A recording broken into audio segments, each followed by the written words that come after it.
Hello, ladies and gentlemen. Welcome back to the DLP parade here.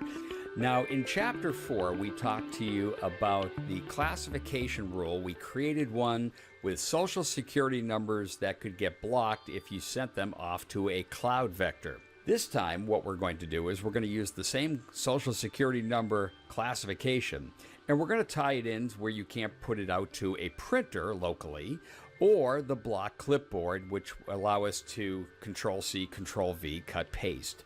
Now, what we're going to do here is we're going to start over here at the DLP Policy Manager, go down to the lower left-hand corner, and we would create a new rule. Whatever name you enter is going to appear on the rule set menu, just like it appears here. We're going to start here with the clipboard. You would have created a clipboard, template, and then one for printer, meaning that when I named it, this would in fact be empty, and you would need to come down to Actions, New Rule, and then select from the list here. Of course, this is a clipboard. We would choose clipboard, and then the rule would appear very much like you see here on your screen. What we will do is we will use that clipboard, SS confidential words plus more. We enable the state, and we change the severity as we feel is necessary. Under the condition, we have classification is one of confidential words, SS numbers, PCI, PHI, and SOCs. We will click on the three dots here in the box to reveal the list that was provided to you by McAfee. Plus, when we uncheck this, you'll see what I have in fact created. SS numbers, confidential words contains like secret, private, confidential, very simple words just like that.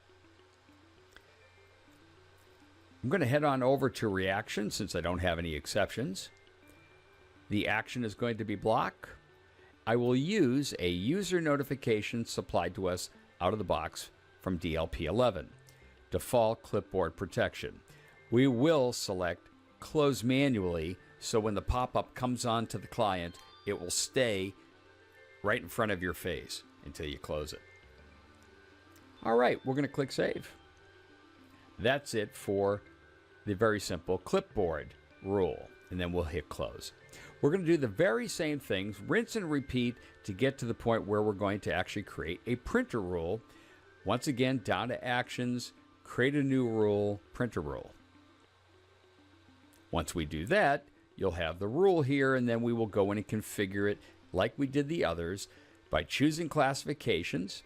If you don't want SS numbers to be sitting alone, you could select other items in here. What I did was I chose the plus sign that was next to here. They don't have to be separated like this. They could all be in one rule. You're going to enable the state, and you're going to change the severity as you feel is necessary. Head on over to the Reaction tab. In this case, we're going to request a justification. We could have just simply blocked, but I wanted to show you something different. Request justification, the default printer justification notification will appear, along with the pop-up. So we have the default printer justification. Action is really what its name is. It really isn't a notification. That's down here. At the end of the day, they're both going to be notifications that are going to come up on your screen, and that's why I said it the way I did. Now, reporting the incident is easy by a checkbox here, and I could also place a check mark here to store it for evidence if that's also what I wanted to do. I'll click Save. And we're going to close out of this rule. So now we have two rules, number 4, number 5 for clipboard and printer. Now we have to apply them to our policy manager, to the policy that's going out to the clients. So what we're going to do is head on up here to policy assignment. There's number 4, there's number 5, but there's no marks next to it, and we have to change it. Down to the lower left-hand corner we go, Actions, Assign Rules, and we'll put a selection next to both of these rules. Click OK. Down to Actions one more time, and apply the selected policies over to the corporate block policy. select Apply Policy. And when it's done, and it is now, it's applied successfully, we'll hit OK, and we have now incremented to revision 9. Over to the client we go. Now at 8, we will collect and send props.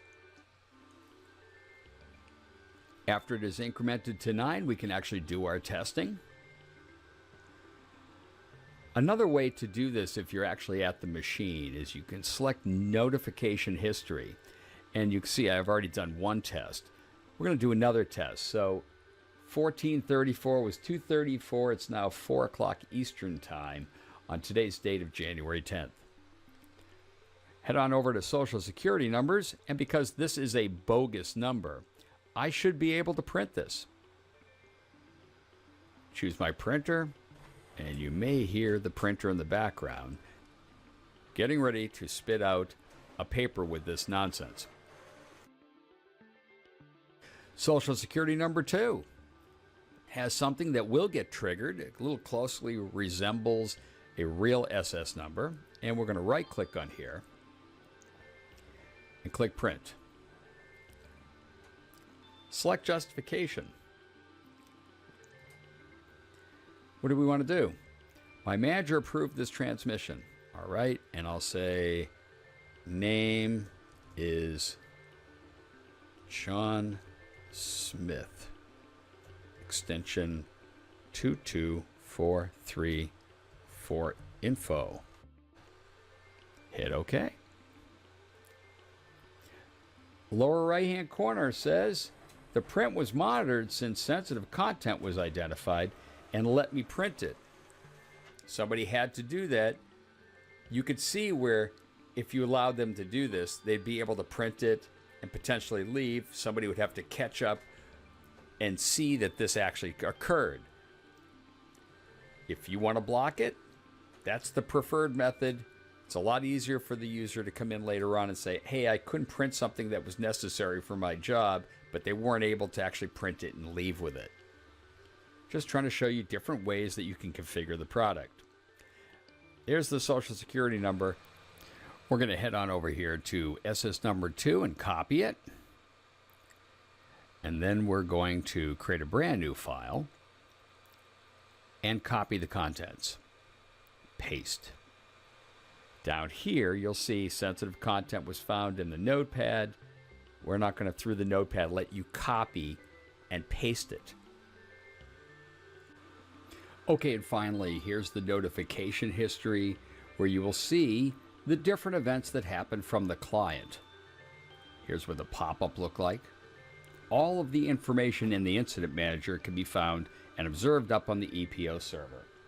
And that's it for Chapter 5. Now you had a chance to see how we blocked confidential information heading out to the cloud, to the printer, to the clipboard. Other videos will be coming. We appreciate you watching.